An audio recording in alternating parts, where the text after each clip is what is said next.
남편이 죽은 지 고작 한 달. 그런데 왜 며느리의 방에선 매일 밤 웃음꽃이 필까요?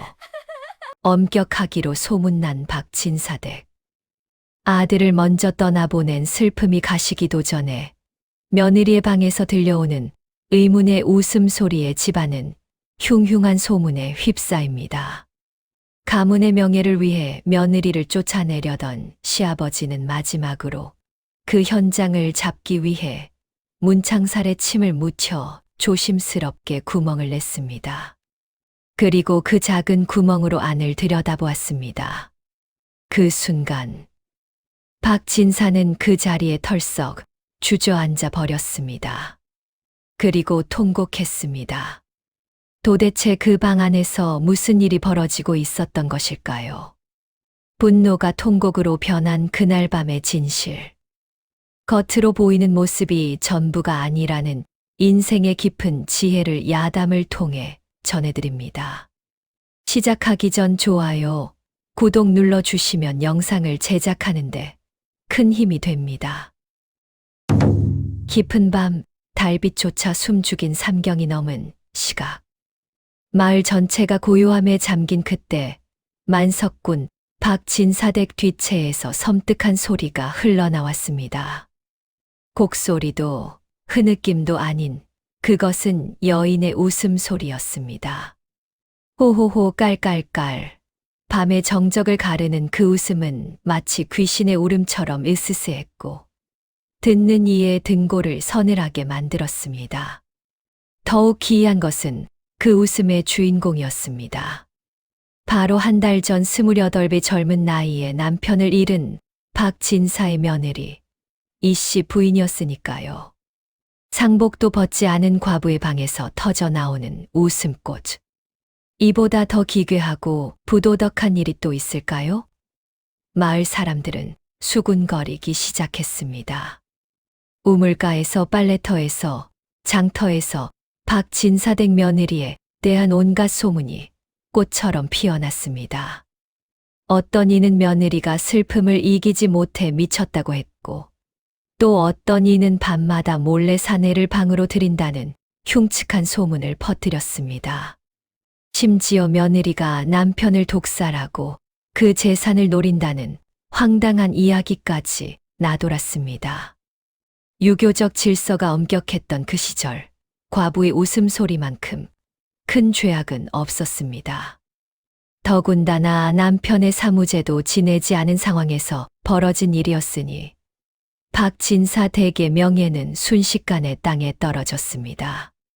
100년 가약을 맺었던 사람이 세상을 떠났는데 슬퍼하기는커녕 웃음을 터뜨린다.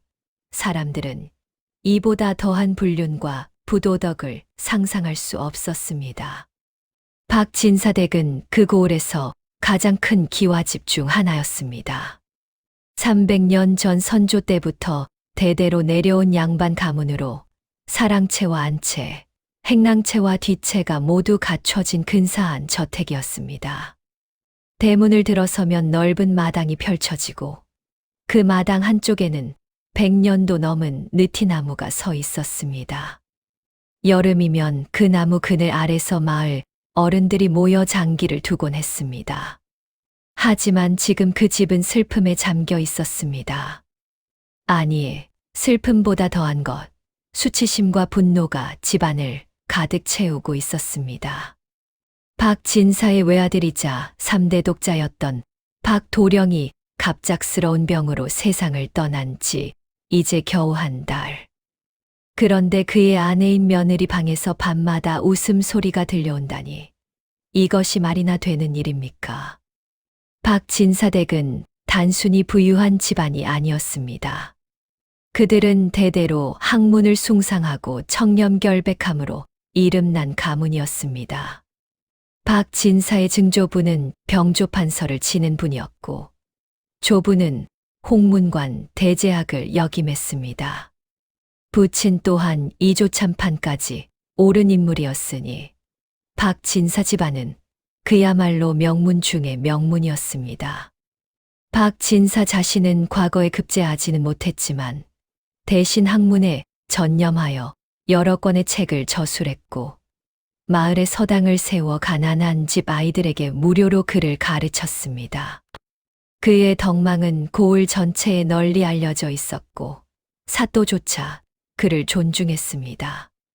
매년 정초가 되면 고을의 유지들이 박진사댁에 모여 신년 인사를 나누었고 마을에 큰 일이 생기면 사람들은 이래 박진사를 찾아와 조언을 구했습니다. 박진사에게는 2명의 자녀가 있었습니다. 딸 하나와 아들 하나였는데 딸은 일찍이 인근 고을의 명문가로 출가했고 아들인 박도령이 유일한 대를 이을 후계자였습니다. 박진사 부부는 이 외아들에게 모든 희망을 걸었습니다. 아들은 총명했고 성품이 온화했으며 학문에도 뛰어났습니다. 16살에 이미 사서삼경을 통달했고 20살에는 생원시에 합격했습니다. 모두가 박도령이 머지않아 대과에 급제하여 가문의 영광을 되살릴 것이라 믿었습니다. 박도령이 21살 되던 해 박진사는 아들의 혼처를 정했습니다. 신부는 같은 고을에 사는 이참봉댁의 셋째 딸이었습니다. 이씨 부인은 18살의 아리따운 처녀로 용모가 단정하고 성품이 어질기로 소문난 여인이었습니다. 더욱이 그녀는 글을 읽을 줄 알았고 시와 그림에도 조예가 있었습니다. 당시로서는 드문 재원이었습니다. 혼례는 성대하게 치러졌습니다. 3일 동안 잔치가 이어졌고 고을의 양반들이 모두 참석했습니다. 신랑 신부는 서로를 한눈에 마음에 들어 했고 혼례 첫날 밤부터 금슬이 좋기로 유명했습니다. 박도령은 아내를 극진히 사랑했고 이씨 부인도 남편을 정성껏 섬겼습니다. 결혼 후 7년 동안 2사람은 행복한 나날을 보냈습니다. 아직 자식은 없었지만 부부 사이가 워낙 좋았기에 시부모도 크게 걱정하지 않았습니다. 자식은 하늘이 때가 되면 내려주시는 법이라며 박진사 부부는 며느리를 다그치지 않았습니다. 오히려 며느리의 효성과 근면함을 칭찬했습니다. 이씨 부인은 정말로 모범적인 며느리였습니다. 새벽 일찍 일어나 시부모의 새순물을 준비하고 삼시세끼 정성껏 음식을 장만했습니다. 시어머니가 편찮으시면 밤새 간호했고 시아버지의 손님들이 오면 정갈한 다과를 내왔습니다.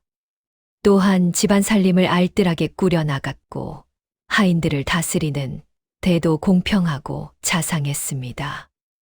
마을 사람들은 박진사 댁을 부러워했습니다. 좋은 며느리를 얻어 집안이 화목하고 아들은 효자에 총명하니 박진사 어른께서는 참으로 복을 많이 받으신 분이로다. 사람들의 칭송이 끊이지 않았습니다. 그러나 행복은 영원하지 않았습니다. 박도령이 28살 되던 해 가을, 그에게 갑자기 병이 찾아왔습니다. 처음에는 가벼운 감기인 줄 알았습니다. 콧물이 나고 기침이 조금 나는 정도였으니까요. 하지만 며칠이 지나도 증세는 나아지지 않았고 오히려 악화되었습니다. 고열이 시작되었습니다. 박도령은 이불을 뒤집어 쓰고도 추위를 호소했습니다. 온몸이 불처럼 뜨거웠지만 그는 계속 떨었습니다. 이씨 부인은 남편을 간호하느라 밤잠을 설쳤습니다. 찬물로 이마를 식혀주고 죽을 쏘어 먹이고 약을 달여 올렸습니다. 고을에서 가장 유명한 의원을 불렀습니다. 의원은 박도령의 맥을 짚어보더니 고개를 갸웃거렸습니다. 이상합니다. 평범한 감기 증세는 아닌 듯한데 정확한 병명을 알 수 없습니다. 의원은 여러 가지 약을 처방했지만 박도령의 상태는 점점 나빠졌습니다. 열흘이 지나자 박도령은 제대로 일어나지도 못하게 되었습니다. 음식을 먹어도 다 토해냈고 기침은 더욱 심해졌습니다. 밤마다 식은땀을 흘리며 헛소리를 했습니다. 박진사 부부는 발을 동동 굴렀습니다. 인근 고을의 명의들을 모두 불러왔지만 누구도 병의 원인을 밝혀내지 못했습니다. 이 씨 부인은 남편 곁을 단 한순간도 떠나지 않았습니다. 그녀는 먹지도 자지도 않고 남편을 간호했습니다. 시어머니가 며느리야, 내가 쓰러지면 어쩌려고 그러느냐고 걱정했지만 이 씨 부인은 괜찮습니다. 도련님만 나으시면 됩니다. 라고 대답할 뿐이었습니다. 박진사는 무당을 불러 구슬했습니다. 유교를 신봉하는 양반이 구슬하다니 그만큼 절박했던 것입니다.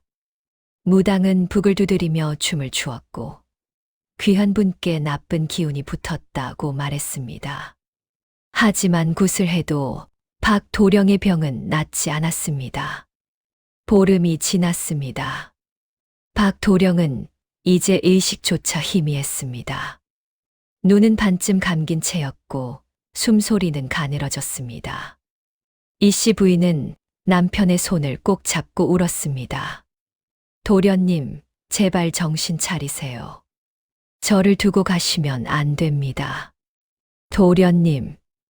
하지만 박도령은 대답이 없었습니다. 20날째 되는 날 새벽, 박도령은 마지막 숨을 거두었습니다. 임종 순간 그는 잠시 눈을 떴고 곁에 있던 아내를 바라보았습니다. 입술이 움직였지만 소리는 나오지 않았습니다. 이 씨 부인은 남편의 입 가까이 귀를 대었습니다. 박도령의 마지막 말은 이러했습니다. 미안하오.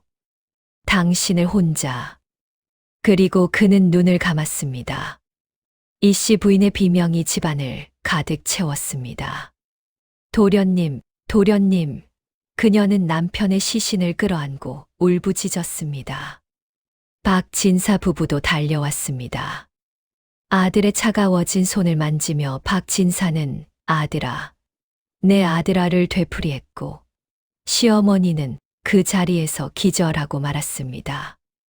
박도령의 장례는 3일장으로 치러졌습니다.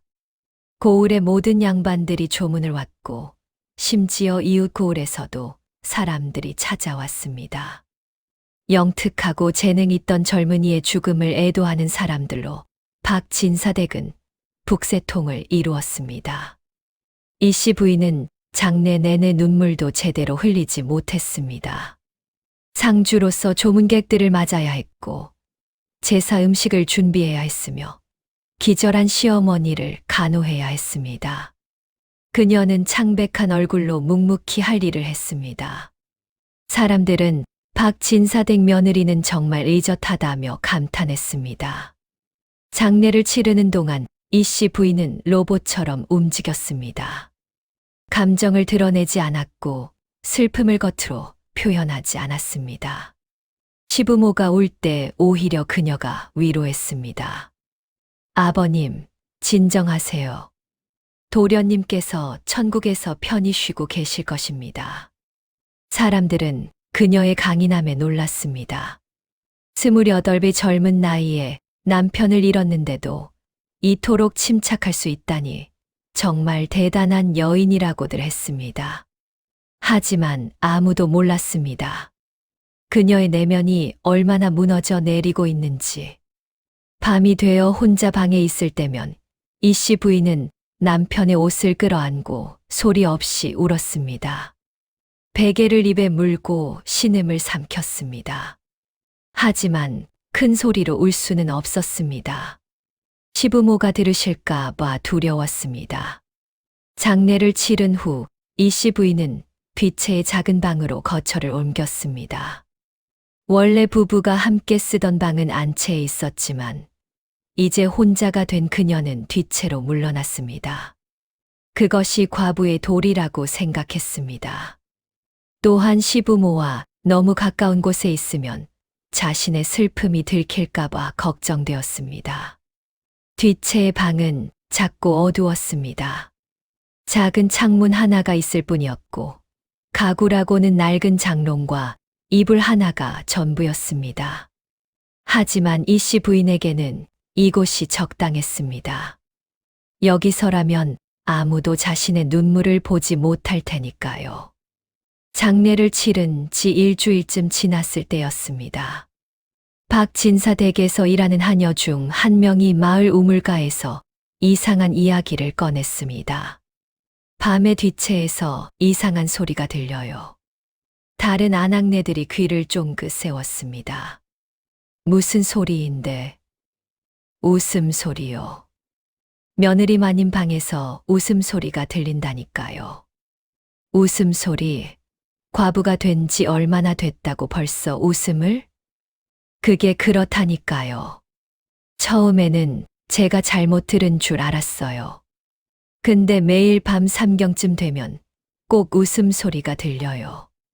아낙네들은 수군거리기 시작했습니다. 누군가 말했습니다. 혹시 미친 게 아닐까? 남편 잃은 슬픔에 정신이 나간 거지. 또 다른 사람이 거들었습니다. 아니면 사내를 들인 게 아닐까? 젊은 과부가 혼자 있으니까. 소문은 순식간에 퍼졌습니다. 우물가에서 시작된 이야기는 빨래터로, 장터로, 그리고 마을 전체로 번져나갔습니다. 사람들은 저마다 한마디씩 보탰습니다. 박진사댁 며느리가 밤마다 웃는다더라. 남편 죽은 지 한 달도 안 됐는데 말이야. 들리는 소문으로는 사내를 방으로 들인다던데. 설마 그럴 리가. 그렇게 단정하던 사람이 겉과 속이 다른 법이지. 안 그런가? 소문은 점점 과장되고 왜곡되었습니다.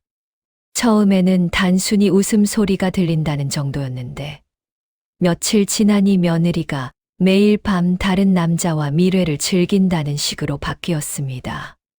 심지어 그 남자가 마을의 건달이라는 소문까지 나돌았습니다. 박진사의 귀에도 이 소문이 들어왔습니다. 처음에 그는 믿지 않았습니다. 자신이 아는 며느리는 그런 사람이 아니었으니까요. 하지만 소문은 계속되었고 점점 더 구체적으로 변했습니다. 장터에 나간 박진사는 사람들의 수군거림을 직접 들었습니다. 그가 지나가자 사람들이 입을 다물었지만 그들의 눈빛에서 박진사는 모든 것을 읽을 수 있었습니다. 동정과 경멸이 뒤섞인 시선. 박진사는 견딜 수 없는 수치심을 느꼈습니다. 집으로 돌아온 박진사는 하인들을 불러 물었습니다. 뒷채에서 정말 웃음소리가 들리더냐? 하인들은 고개를 끄덕였습니다.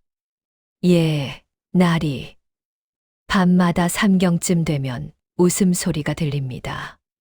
다른 소리는 사람의 인기척이나 남자 목소리 같은 것은 아니옵니다. 오직 마님의 웃음소리만 들립니다. 박진사는 혼란스러웠습니다. 사내를 들인 것이 아니라면 도대체 왜 혼자 웃는 것일까? 정말로 정신이 나간 것일까? 박진사는 며칠 밤을 뜬 눈으로 지새웠습니다. 그는 며느리를 불러 따져 물을까 생각했습니다. 하지만 그럴 수 없었습니다. 아들이 죽은 지 채 한 달도 되지 않았는데 상중인 며느리를 추궁한다는 것이 도리에 어긋난다고 생각했습니다. 게다가 박진사는 며느리를 잘 알고 있었습니다. 7년 동안 함께 살면서 그녀의 성품을 누구보다 잘 파악하고 있었습니다. 며느리는 정직하고 성실한 사람이었습니다. 거짓말을 하거나 부도덕한 행동을 할 사람이 아니었습니다. 하지만 소문은 계속되었고 박진사의 명예는 날로 추락했습니다. 마을 사람들이 그를 보는 눈빛이 달라졌습니다. 존경의 눈빛이 동정과 경멸로 바뀌었습니다. 박진사 어른도 참 불쌍하시지. 아들은 잃고 며느리는 저 모양이니. 박진사의 아내도 견디기 힘들어했습니다. 그녀는 남편에게 말했습니다. 영감, 며느리를 쫓아내야 하지 않겠어요? 이대로 두면 우리 집안이 완전히 망신당할 것입니다. 하지만 박 진사는 망설였습니다. 아직 확실한 증거가 없소. 소문만으로 며느리를 내쫓을 수는 없지 않소. 그럼 직접 확인해 보세요. 밤에 뒷채로 가서 무슨 일이 벌어지는지 보시란 말입니다. 박 진사는 아내의 말에 고개를 끄덕였습니다. 그렇습니다. 직접 확인하는 수밖에 없었습니다. 더 이상 이 상황을 방치할 수는 없었습니다. 박 진사는 평생을 엄격한 유교적 가치관 속에서 살아온 사람이었습니다. 그에게 있어 가문의 명예는 무엇보다 중요했습니다. 선조들로부터 물려받은 이 명예를 지키는 것이 자신의 소임이라고 생각했습니다. 박 진사의 아버지는 임종 전에 그에게 이렇게 말했습니다. 아들아, 우리 집안은 300년 동안 청렴결백함으로 이름을 지켜왔다. 한 푼의 부정한 재물도 취하지 않았고 한 점의 부끄러운 행동도 하지 않았다. 너는 이 전통을 이어가야 한다. 가문의 명예가 곧 우리의 목숨이니라. 박 진사는 아버지의 유언을 가슴 깊이 새겼습니다. 그는 평생 동안 한치의 흐트러짐도 없이 살았습니다. 청렴했고 정직했고 예의 바르게 행동했습니다. 마을 사람들이 그를 존경한 것은 단순히 그가 부자여서가 아니라 그의 인품 때문이었습니다. 하지만 이제 그 명예가 무너지고 있었습니다. 며느리 하나 때문에 300년 가문의 명예가 땅에 떨어지고 있었습니다. 박 진사는 이것을 견딜 수 없었습니다. 동시에 박 진사는 며느리에 대한 애정도 가지고 있었습니다. 7년 동안 며느리는 한 번도 그를 실망시킨 적이 없었습니다. 오히려 며느리는 딸처럼 때로는 친손녀처럼 그를 섬겼습니다. 박 진사가 편찮을 때 밤새 간호한 것도 며느리였고 그의 생신 때 정성껏 음식을 장만한 것도 며느리였습니다. 박 진사는 이 두 가지 감정 사이에서 갈등했습니다. 한편으로는 명예를 지키기 위해 며느리를 쫓아내야 한다고 생각했고, 다른 한편으로는 며느리를 믿고 싶었습니다. 이 갈등은 그를 괴롭혔고, 밤마다 잠을 이루지 못하게 했습니다. 소문이 퍼지면서 마을의 분위기도 변했습니다. 박 진사 댁을 바라보는 시선이 달라졌고, 사람들의 대화 주제는 온통 며느리의 웃음소리였습니다. 우물가에서는 매일 아낙네들이 모여 수군거렸습니다. 박 진사 댁 며느리 정말 사내를 들이는 걸까? 글쎄, 그게 아니면 왜 매일 밤 웃겠어? 남편 죽은 지 한 달밖에 안 됐는데 말이야. 정말 염치가 없지. 젊은 과부라는 게 다 그렇지 뭐. 참지 못하는 거야. 하지만 그렇게 단정해 보였는데 사람 속은 알 수 없는 법이지.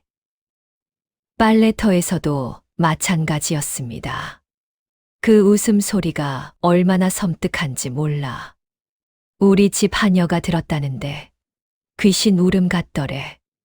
미친 게 분명해. 아니면 귀신이 씌었거나 내 생각엔 독약으로 남편을 죽인 게 아닐까 싶어. 에이, 그건 너무 심한 거 아니야?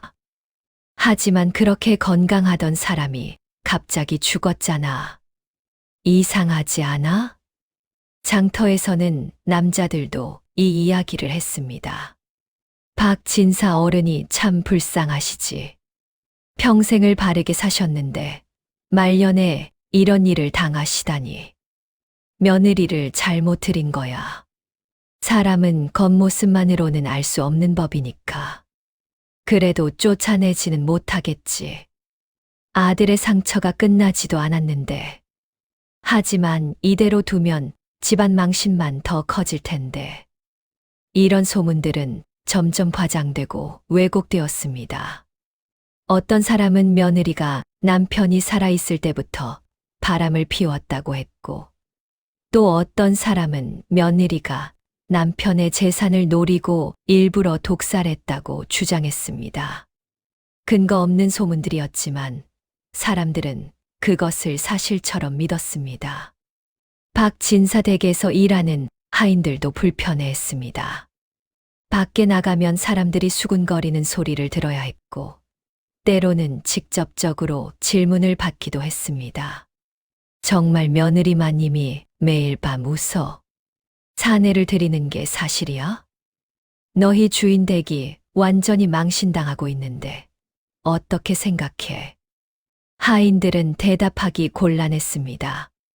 며느리를 옹호하자니 소문이 더 커질 것 같았고, 그렇다고 며느리를 비난하자니 주인 댁에 누를 끼치는 것 같았습니다. 낮에 이씨 부인은 여느 과부와 다를 바 없었습니다. 그녀는 매일 아침 일찍 일어나 시부모에게 문안 인사를 드렸습니다. 창백한 얼굴에 눈물 자국이 역력했지만 그녀는 조용히 미소를 지으며 시부모를 섬겼습니다. 어머님, 어젯밤은 편히 주무셨습니까?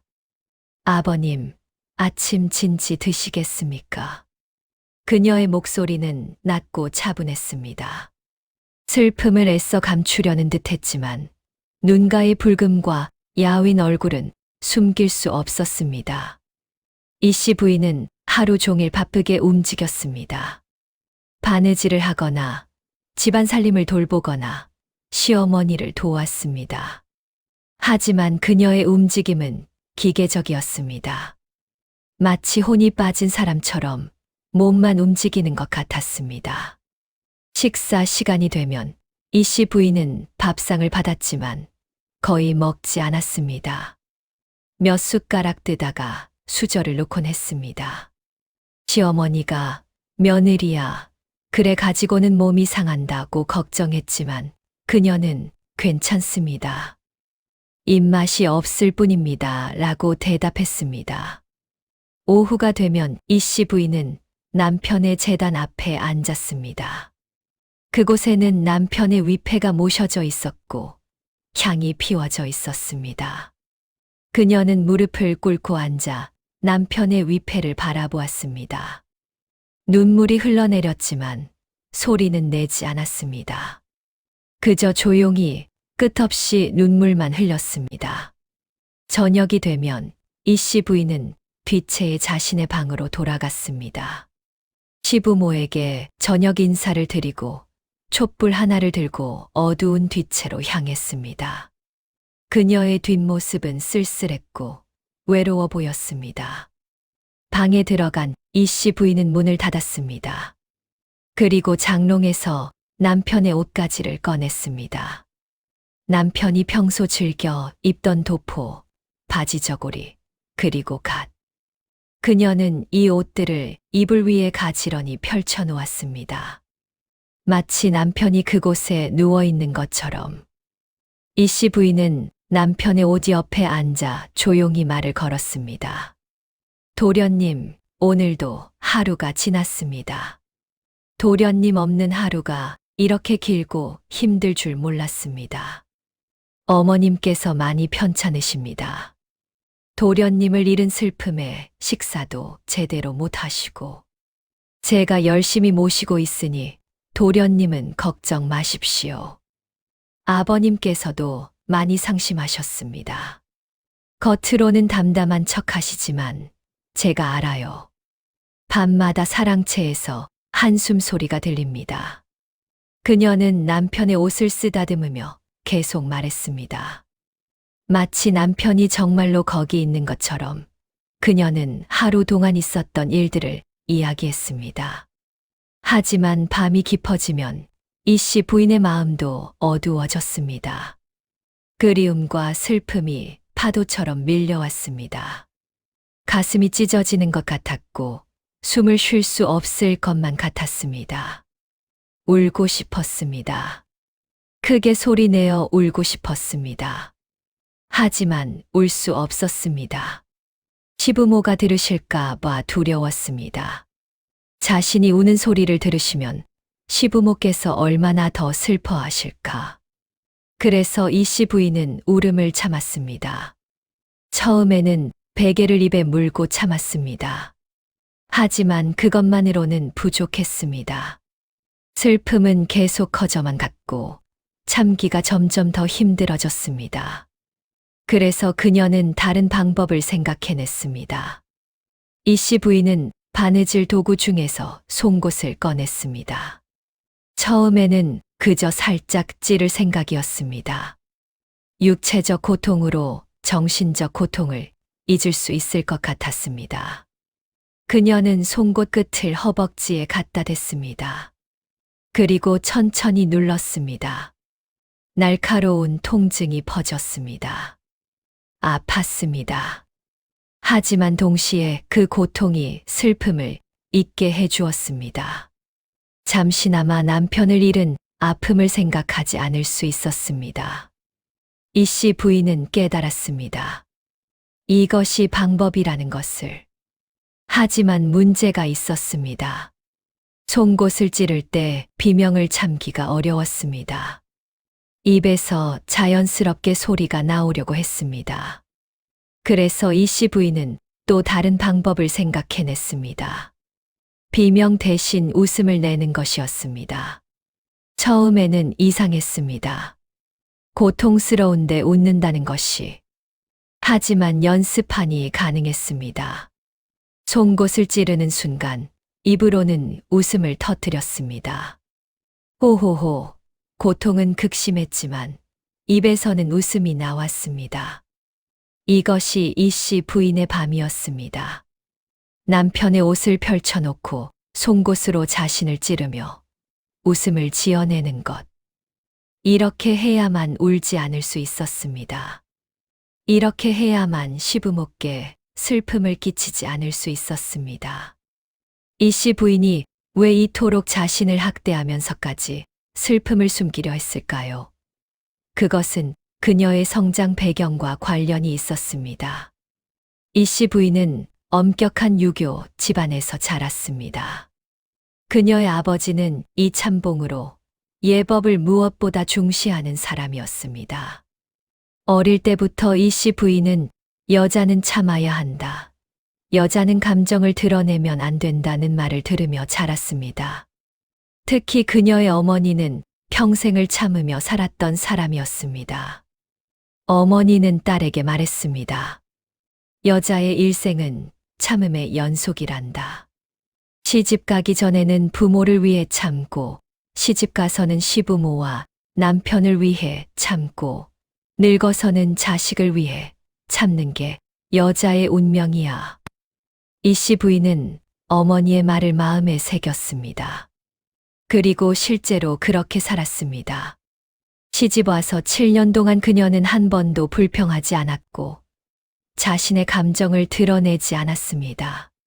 힘들어도 웃었고 슬퍼도 참았습니다.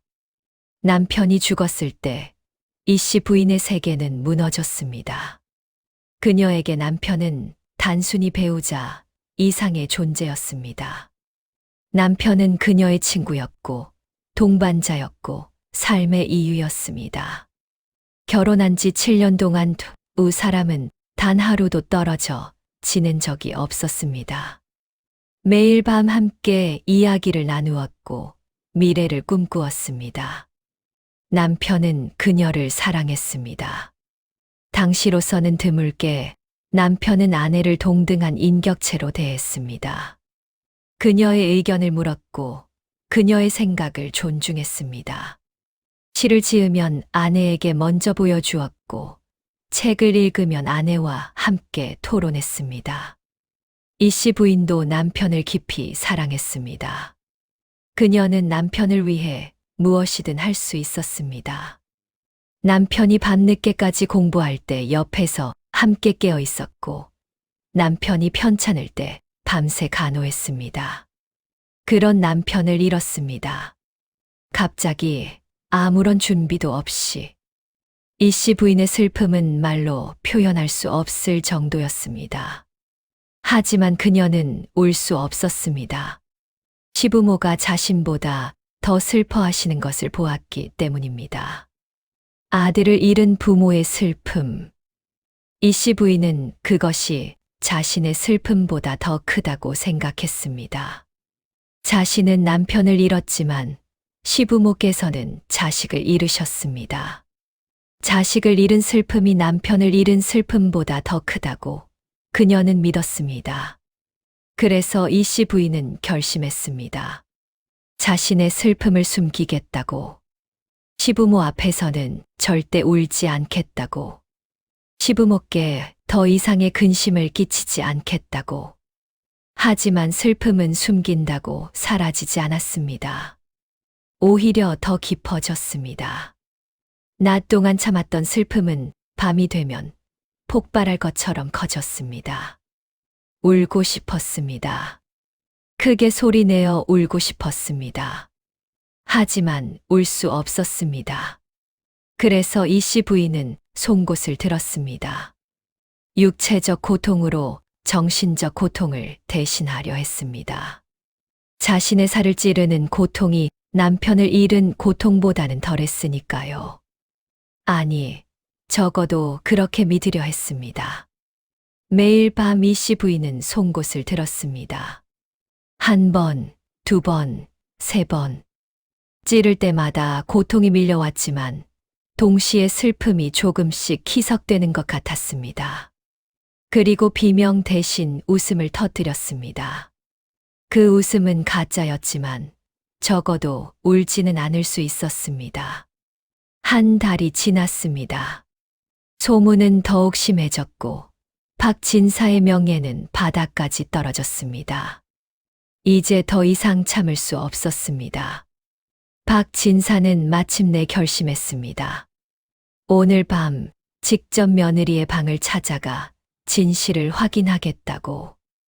만약 소문대로 며느리가 부정한 짓을 저지르고 있다면 당장 쫓아내겠다고 다짐했습니다. 아무리 자신의 아들이 남긴 여인이라 할지라도 가문의 명예를 더럽힌 자를 용서할 수는 없었습니다.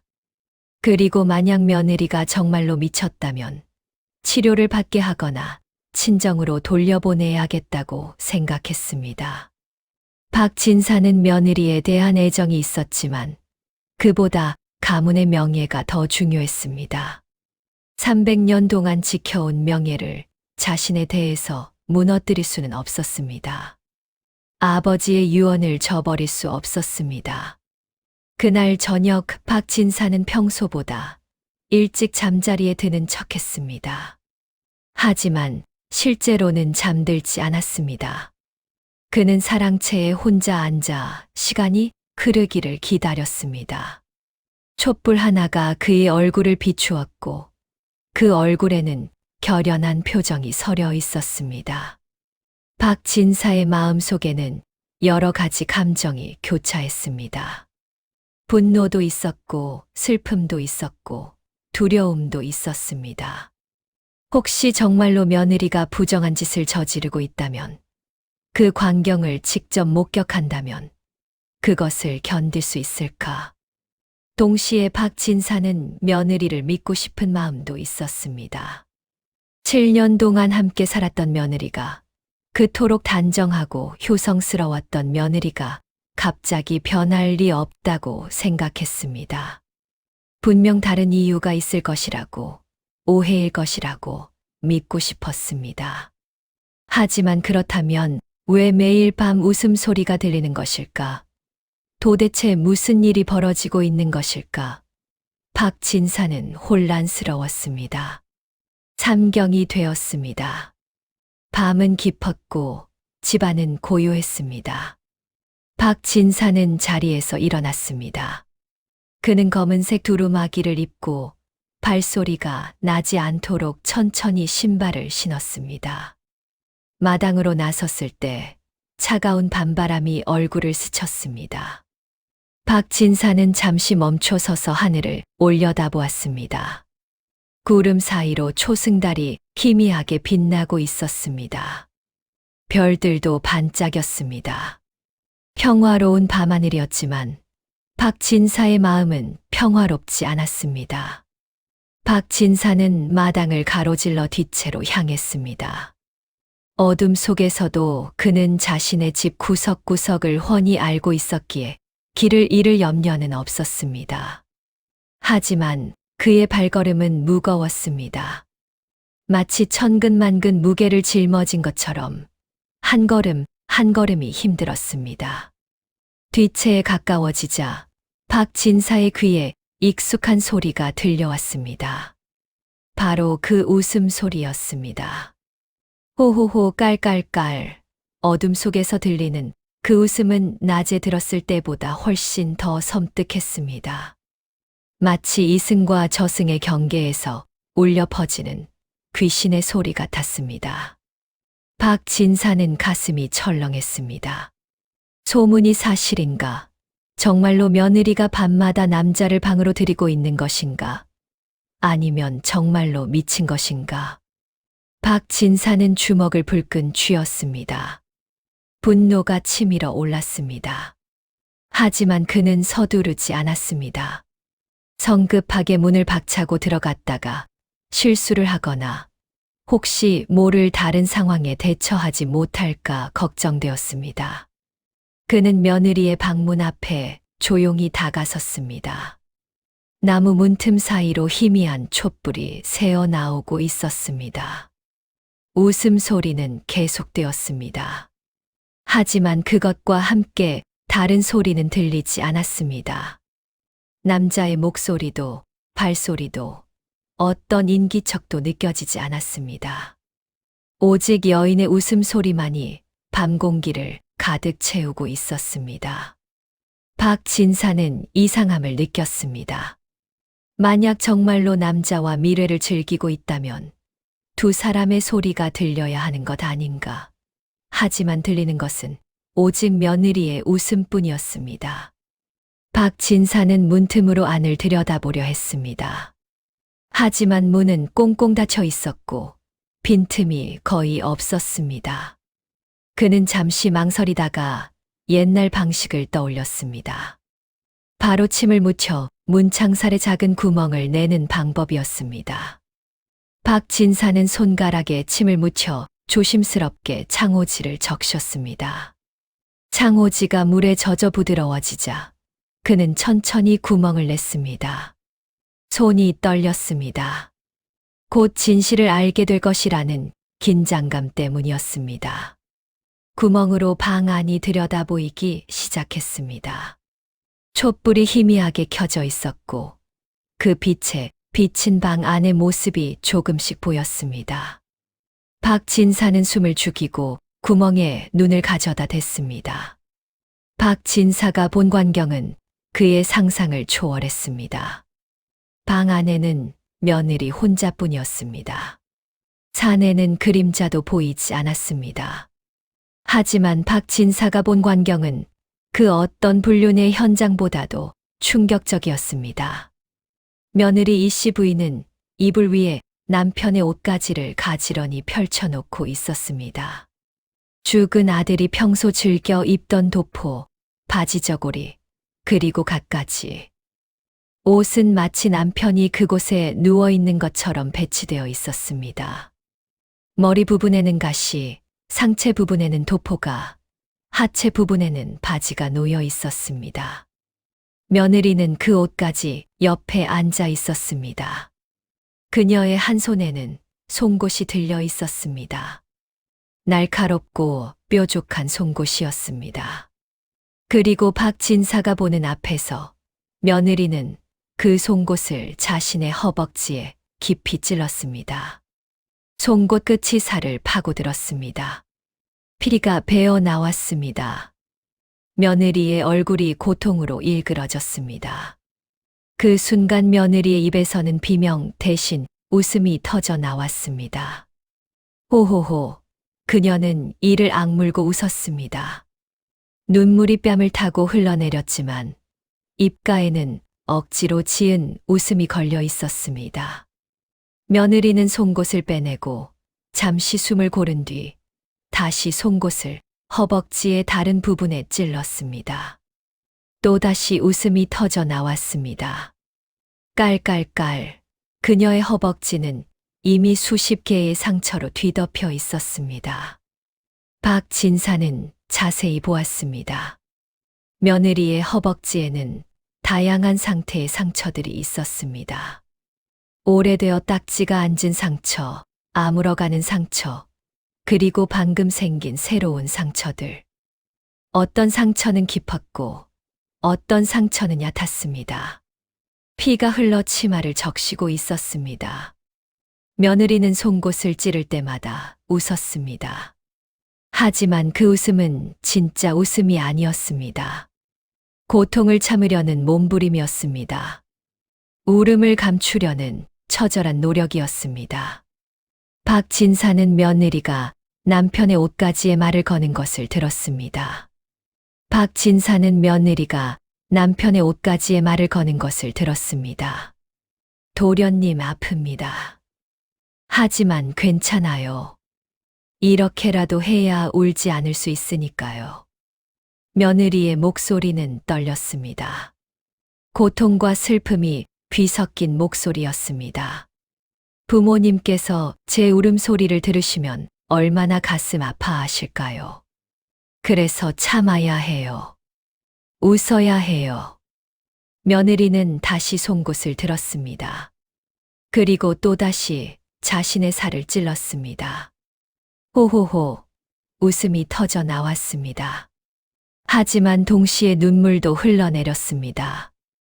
박진사는 그 광경을 보고 다리에 힘이 풀렸습니다. 그는 털썩 주저앉았습니다. 몸이 떨렸습니다. 마음이 무너졌습니다. 순간 모든 것이 이해되었습니다. 며느리는 미친 것도 사내를 들인 것도 아니었습니다. 그녀는 자신의 슬픔을 숨기기 위해 홀로 남겨진 시부모에게 더 이상의 근심을 끼치지 않기 위해 스스로를 고문하며 거짓 웃음을 지어내고 있었던 것입니다. 박진사의 눈에서 눈물이 흘러내렸습니다. 70평생을 살아오면서 이토록 마음이 아픈 적이 없었습니다. 자식을 잃은 슬픔도 컸지만 며느리의 희생을 알게 된 지금 이 순간의 충격은 그 무엇과도 비교할 수 없었습니다. 박진사는 자신이 얼마나 어리석었는지 깨달았습니다. 겉으로 보이는 현상만으로 며느리를 판단하고 심지어 쫓아내려고까지 했던 자신이 부끄러웠습니다. 마을 사람들의 소문에 휘둘려 진실을 보려 하지 않았던 자신의 나약함이 한심했습니다. 며느리는 시부모를 위해 자신의 슬픔을 숨겼습니다. 시부모가 자신 때문에 더 슬퍼할까봐, 시부모에게 부담이 될까봐 그녀는 자신의 몸을 찢으며 웃음을 지어냈습니다. 이보다 더 큰 효성이 어디 있겠습니까? 이보다 더 깊은 희생이 어디 있겠습니까? 박진사는 한참 동안 문 밖에 주저앉아 있었습니다. 눈물이 멈추지 않았습니다. 가슴이 찢어지는 것 같았습니다. 자신이 며느리에게 얼마나 미안한지 말로 표현할 수 없었습니다. 얼마나 시간이 흘렀을까? 박진사는 떨리는 손으로 문을 두드렸습니다. 똑똑똑. 조심스러운 노크 소리였습니다. 안에서 웃음소리가 멎었습니다.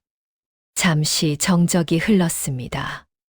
그리고 며느리의 조심스러운 목소리가 들려왔습니다. 누구십니까? 박진사는 목이 메어 말이 나오지 않았습니다. 한참을 애쓴 끝에 겨우 말을 꺼낼 수 있었습니다. 나다, 며느리야. 안에서 당황하는 기척이 들렸습니다. 옷 스치는 소리, 무언가를 치우는 소리. 잠시 후 문이 열렸습니다. 며느리는 급히 치마로 허벅지의 상처를 가리고 남편의 옷가지를 거두며 당황한 표정으로 서 있었습니다.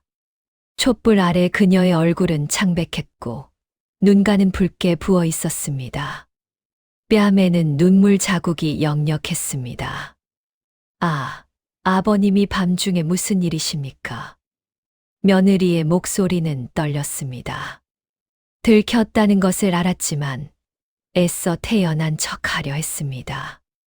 박진사는 며느리를 바라보며 천천히 무릎을 꿇었습니다. 70 노인이 28 며느리 앞에 무릎을 꿇은 것입니다. 며느리는 깜짝 놀라 박진사를 일으키려 했습니다. 아버님, 이게 무슨 일이십니까? 어서 일어나십시오. 하지만 박진사는 고개를 들지 않았습니다. 그는 눈물을 흘리며 말했습니다. 미안하구나. 내가 몰라보았구나. 내가 이토록 아파하고 있는 줄도 모르고 미안하다. 정말 미안하다. 박진사의 목소리는 흐느낌으로 끊겼습니다. 그는 계속 말했습니다. 내가 너를 오해했구나. 소문을 믿고 너를 의심했구나. 심지어 너를 쫓아낼 생각까지 했구나. 미안하다, 며느리야. 며느리는 그제야 자신의 비밀이 들켰음을 알았습니다. 그녀는 그 자리에 주저앉으며 처음으로 억눌렀던 슬픔을 터뜨렸습니다. 한 달 동안 참고 참았던 울음이 폭포수처럼 쏟아져 나왔습니다. 아버님, 저는 그저 아버님, 어머님께서 더 슬퍼하실까봐. 제가 울면 두 분이 더 마음 아파하실까봐. 며느리의 목소리는 울음에 섞여 거의 들리지 않았습니다. 하지만 박진사는 그 말을 또렷이 들었습니다. 도련님을 잃은 슬픔은 저보다 두 분께서 더 크실 텐데 제가 어찌 두 분 앞에서 울 수 있겠습니까? 그래서 참았습니다. 하지만 너무 힘들었습니다. 박진사는 며느리를 꼭 안아주었습니다. 며느리는 시아버지의 품에서 아이처럼 울었습니다.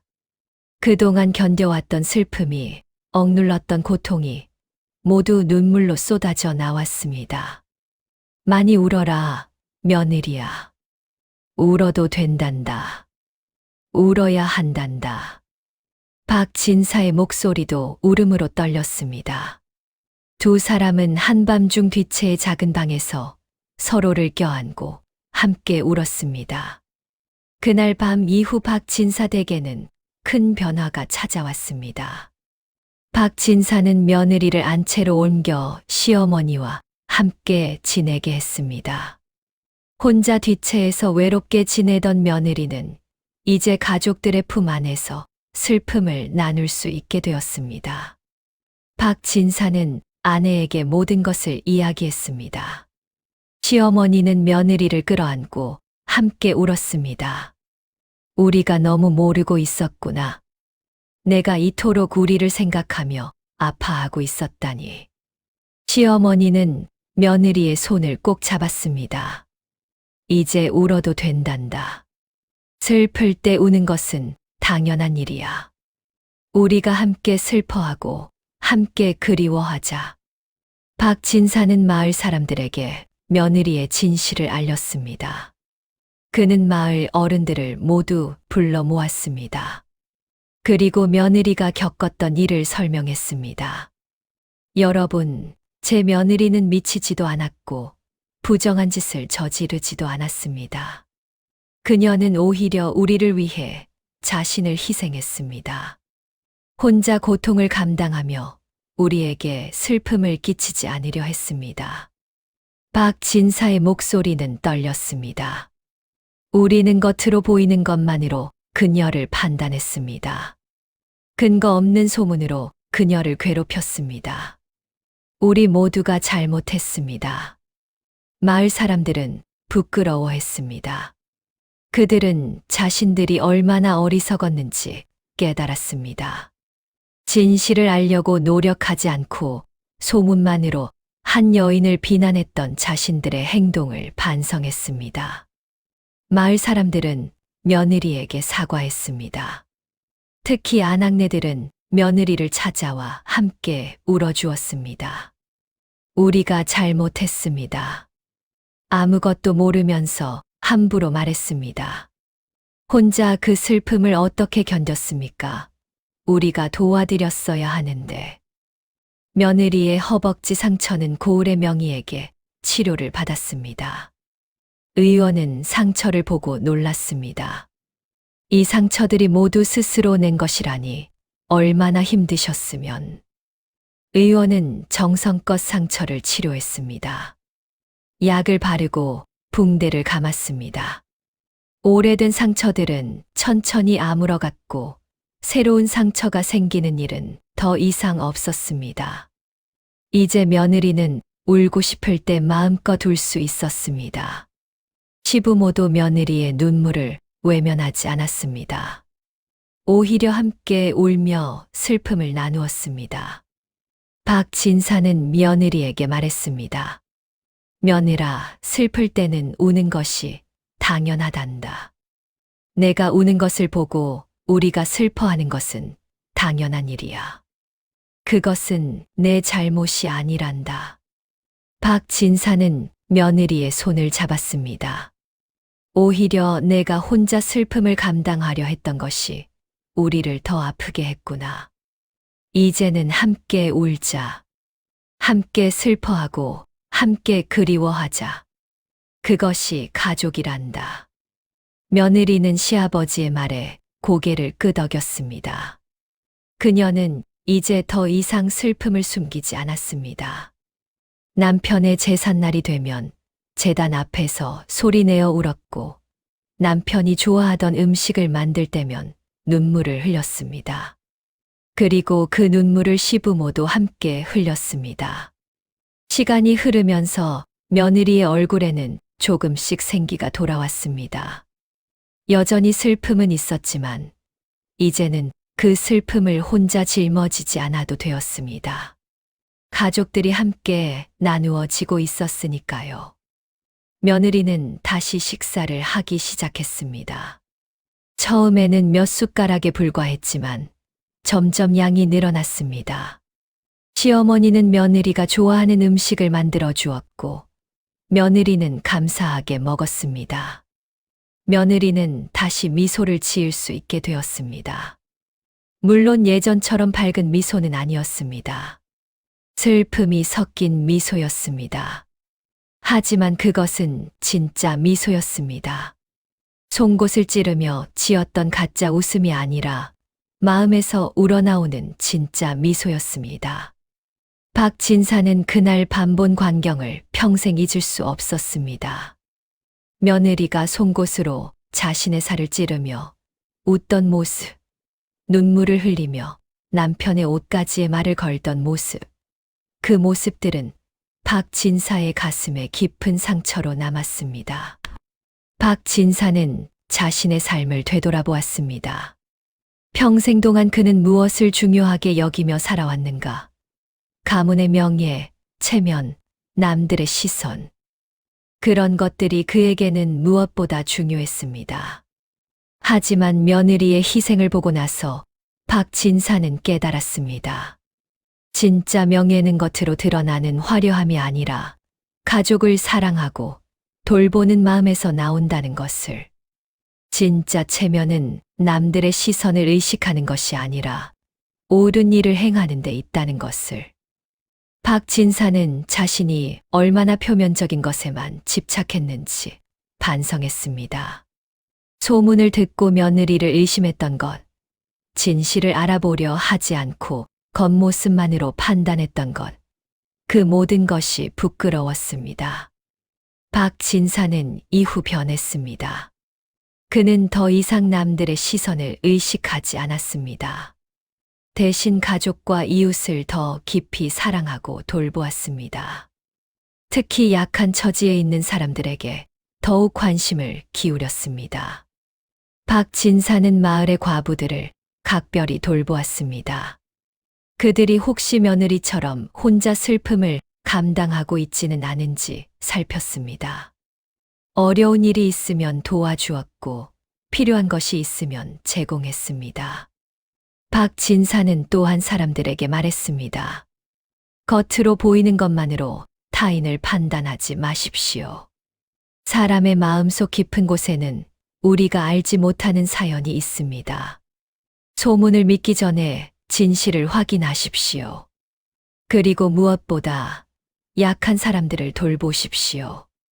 박 진사의 말은 마을 사람들의 마음을 움직였습니다.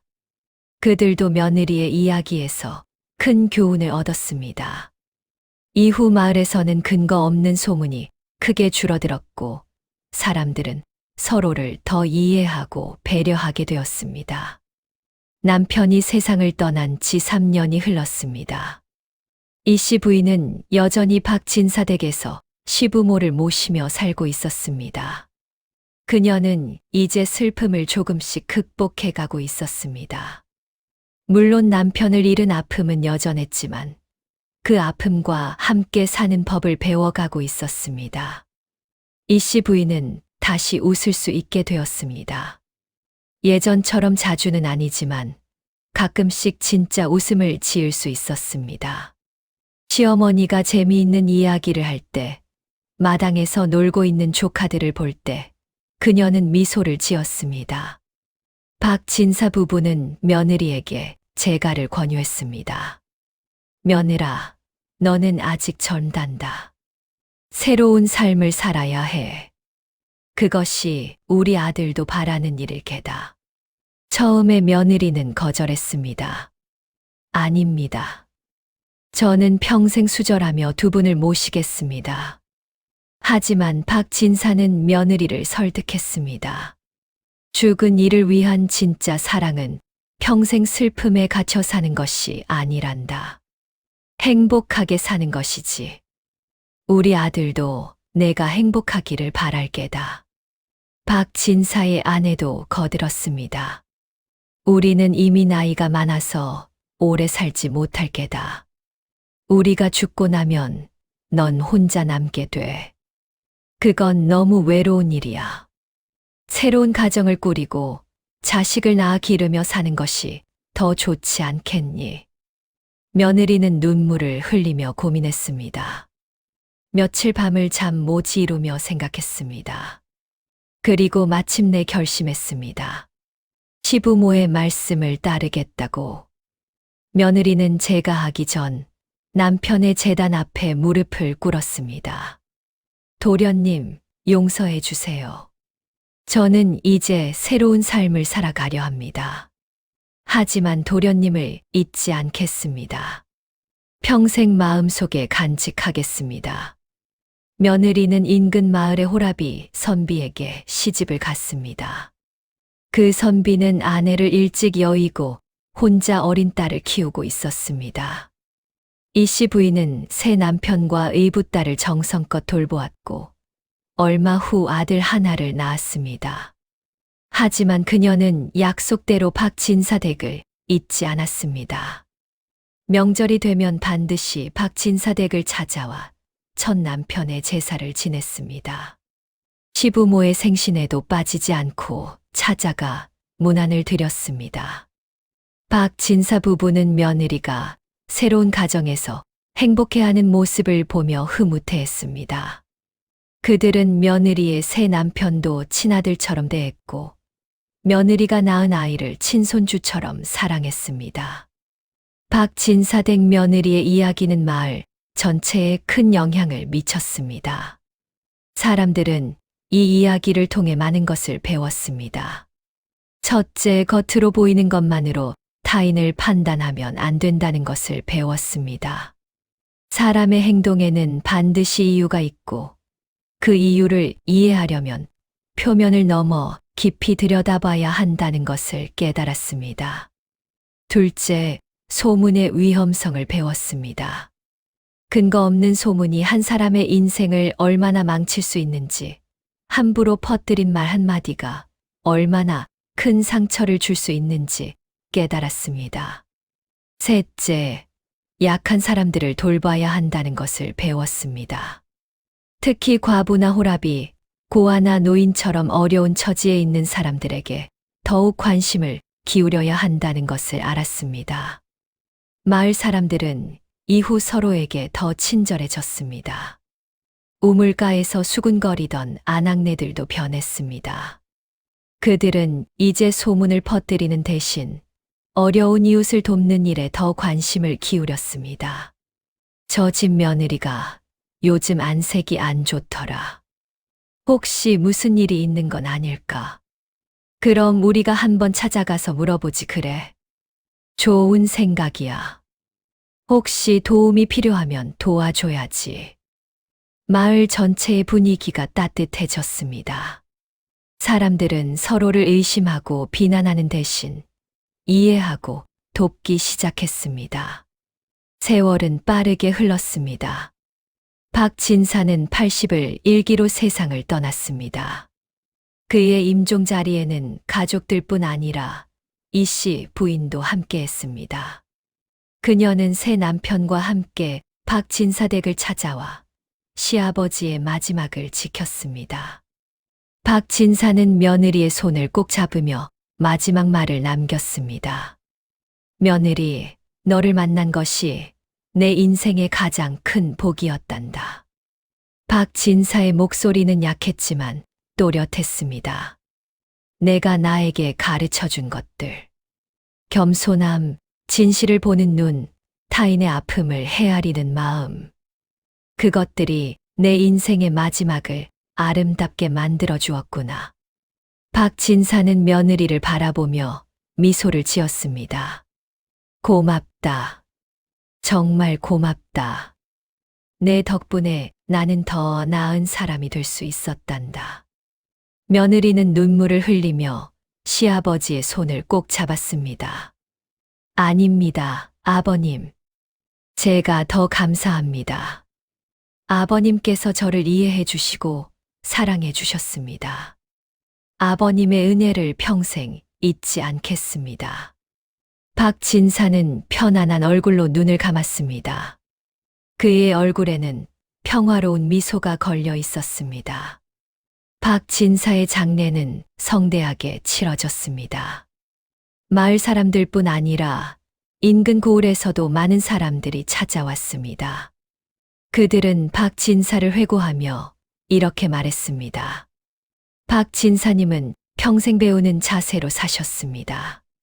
70평생을 살아오시고도 며느리에게서 배움을 얻으셨으니 그보다 더 훌륭한 어른이 어디 있겠습니까?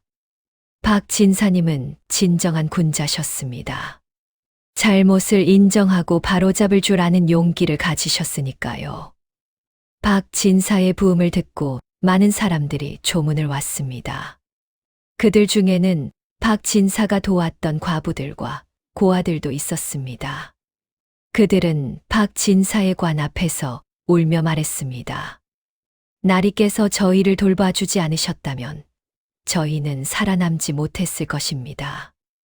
나리께서는 진정으로 백성을 사랑하신 분이셨습니다.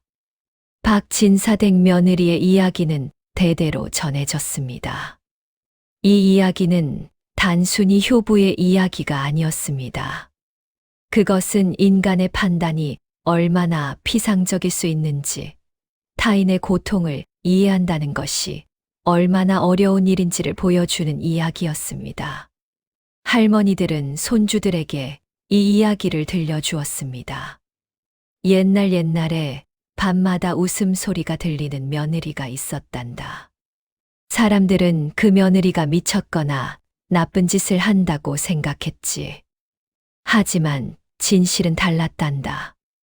아이들은 이 이야기를 듣고 눈물을 흘렸습니다. 그리고 배웠습니다.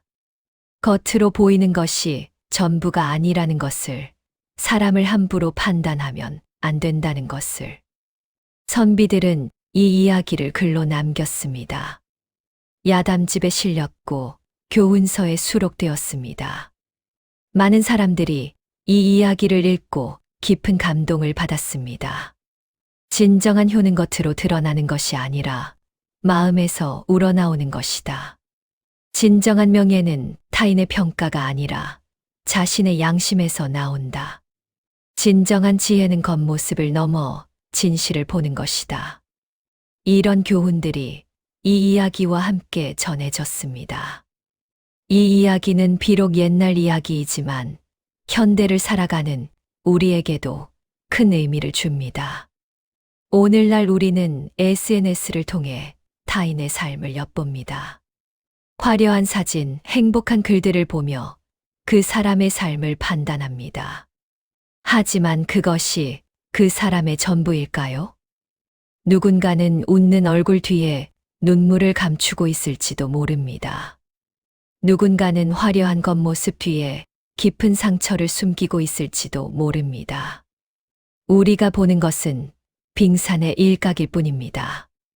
박진사댁 며느리가 밤마다 송곳으로 자신을 찌르며 웃음을 지어냈듯이 현대를 살아가는 많은 사람들도 자신의 고통을 숨기며 살아갑니다. 가족에게 걱정을 끼치지 않으려고, 약한 모습을 보이지 않으려고 그들은 혼자 아픔을 사깁니다. 우리는 이 이야기를 통해 배워야 합니다. 겉으로 보이는 것만으로 타인을 판단하지 말아야 합니다.